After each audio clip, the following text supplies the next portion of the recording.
It can be hard to make the transition from practicing to performing because we spend most of our time on the violin practicing.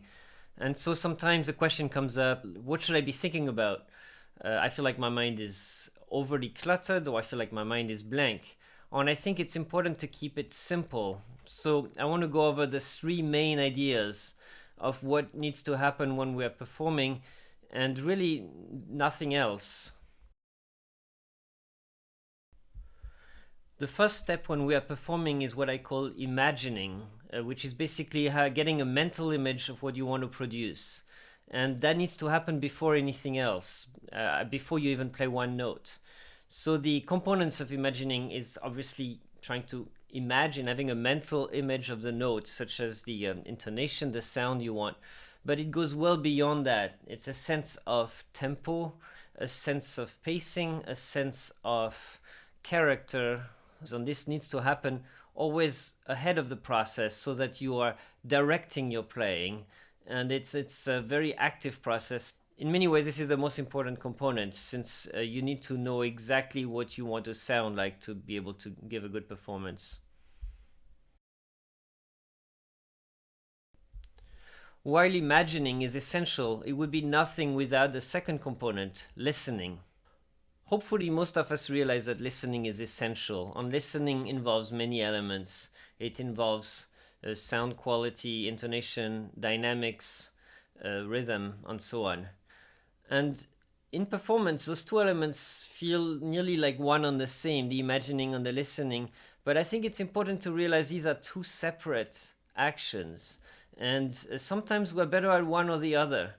Some people might have a great idea of what they want to sound like, but kind of be disconnected from the way they actually sound. And some people might be listening very carefully to themselves, but the performance might feel like it's lacking a little bit of life or direction. Actually working on those individually, which is like imagining the piece in your head mentally on its own, or just doing some listening practice carefully to yourself, can be helpful. But in performance, really, those are the two main components.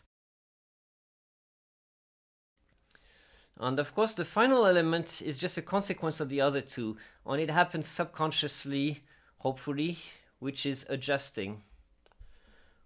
Adjusting quickly is essential in performance, and it's why sometimes it's good in your practice room to play through pieces even if it's not perfect, so that you learn to adjust fast and try to fix things as they go. And sometimes it doesn't happen fast enough.